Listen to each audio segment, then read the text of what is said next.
tu devais me décrire ton parc matériel, il y a quoi dans la cour de la ferme?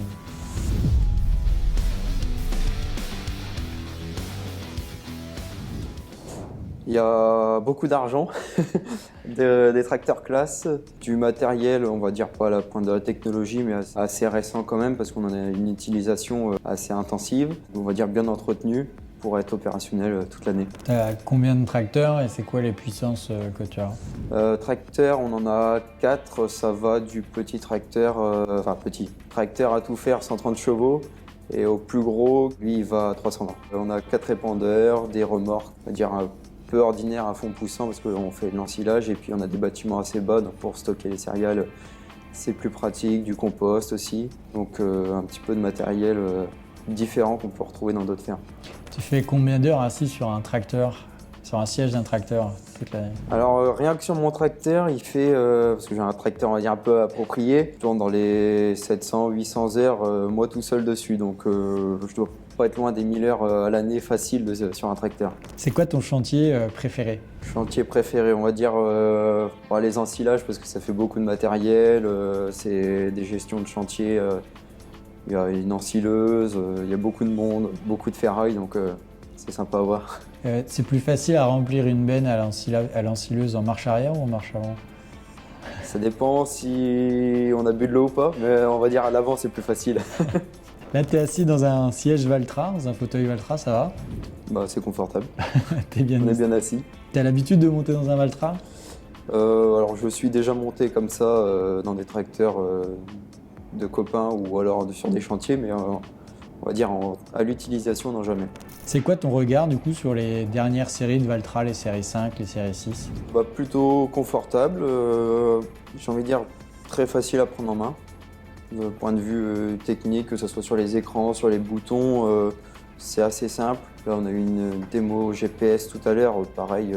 On va dire que je suis de la génération GPS, donc ça me paraissait tout de suite très intuitif, assez confortable. Après, on va dire au champ, je sais pas parce que j'en ai pas essayé, mais non, pour l'instant, on va dire du point de vue extérieur, plutôt agréable. Ouais.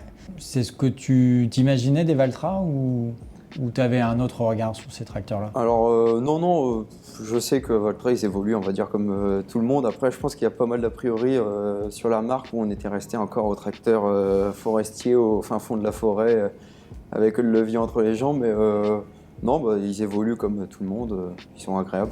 C'est quoi les critères que tu regardes quand tu achètes un tracteur? Alors on va dire les critères, moi pour ma part ça va être le confort. Du coup en épandage on roule quand même assez vite, de l'ensilage on fait pas mal de routes. Donc on va dire pour ma part ça va être vraiment la partie confort dans le tracteur. Après il y a aussi maintenant la consommation qui est à prendre en compte. Les boîtes de vitesse, comme je fais pas mal de routes, ça se regarde aussi. Non, pour ma part c'est vraiment le confort qui est important.